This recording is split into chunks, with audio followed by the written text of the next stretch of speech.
Andy Hamilton of Track Wrestling here with Olympian Haley Augello of King University. What is life like now versus a year ago when you come back after the Olympic experience? It was definitely a big transition to get back into the swing of normal life, and I mean, you're not really getting babied the way you used to as an Olympic athlete. Like, I guess I didn't realize how much I had available to me as an Olympic athlete, between chiropractic, massages, all the medical benefits I had when I was on the Olympic team. Going back to college where I don't have as many of those, especially at a smaller college like King, we don't have as many of those options as I did at the training center.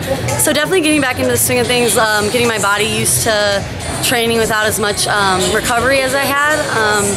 And I'm back on a team now, so I don't have as much one-on-one attention as I did the past year. So definitely getting back into the swing of that kind of lifestyle was really hard for me at first, but now I'm really grateful to be back with my team and with my coach.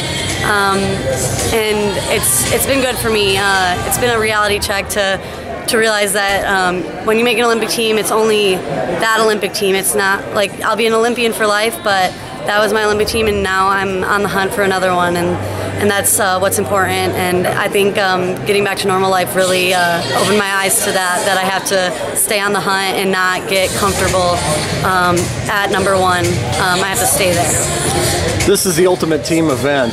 What is the coolest thing about being back with your team? I think the coolest thing is that they're on their 4th national title, and this will be my 3rd with the team since I did not compete with them last year. So I'm really excited to bring that 4th title back to my coach. He's actually going to have his 100th career win tomorrow. So, well, when we win our first round that we have tomorrow, it should be his 100th career win, which is a big deal for him. And I think that's the cool thing of being part of a team, is that you're not really celebrating just for yourself. You're also celebrating the successes of your teammates and my coach, who's done so much for me. It's nice to be a part of that and really recognize the success of other people and not just focusing on myself. What was the greatest lesson you learned in Rio? Man, I learned a lot. I think I definitely grew up a lot this year.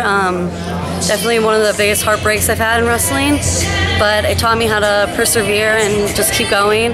And it made me realize how motivated I am in this sport, and how I won't quit until I have that feeling that Helen got to feel and that I missed out on. So I'm excited to give it another try, and really, now that I've been there once, hopefully that experience will give me a lead for 2020, and hopefully I can stay healthy enough to make that dream come true, because I know that I will not be satisfied until I'm standing on that podium.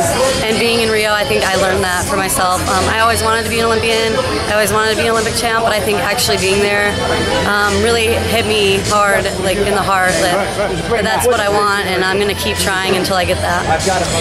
What was your favorite part of the Olympic experience, aside from the wrestling? It was really fun to be there with our team. We had a really great team. Men's freestyle team, great guys, really good men. The Greco's team, really great men. Women's freestyle team, great women to look up to. And I think the coaches, men's freestyle coaches, great men. Greco's team, great men. Our coaches, great people. And I think being surrounded by that many amazing people, and just their character and their morals, and just really feeding off that and learning from it, I think I was really lucky and really blessed to have that experience. And but aside from competing itself, that was amazing. But yeah, just getting to meet all those people and spend time with them and get to know them, it was really a great thing for me. Seeing Helen win Olympic gold, does that make it more real in terms of the goal for you in 2020? Definitely. Helen's someone I've always looked up to, just through her faith and her work ethic and the way she treats herself and others.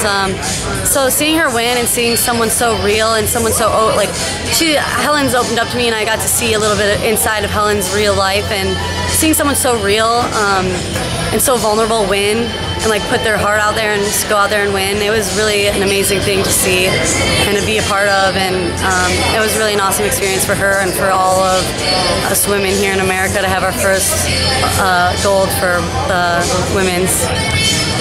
How have you seen this tournament change from a women's standpoint since the first time you stepped into it? I feel like since I've been here, it's been growing. It was still bigger than it used to be when they first started WCWA. So to see it get bigger and bigger each year, you can see teams that you've never even heard of before. So it's really great to see all that, and everyone's starting to get into women's wrestling and really trying to grow their team and grow the sport is really awesome. What about with little girls that you've inspired since Rio? Do you have a story of someone that's come up to you in the months since, a little girl at a tournament or anything like that? Yeah, I think having people look up to me is something that it's always happened whether I wanted to or not. Being a leader is something that's kind of pushed upon you. It's not something you get to choose, and I think having all these little girls look up to me, it definitely changed my lifestyle and the decisions I make off the mat, because realizing that I have these girls looking up to me, it makes me want to be a better person myself. So yeah, like I've been doing some clinics here and there, and I really love giving back to the sport. So I think seeing these little girls and seeing how excited they get, they all just want to hug me and cling on to me, and it's just really awesome to feel that love and feel that support from the younger girls, and realize that my decisions affect what they're going to do, and I think that makes me be a better person. So I think it's all around a good thing for me and for them. Well, hey, thank you so much for your time. Greatly appreciate it. Yeah, thank you. Go King! Thank you.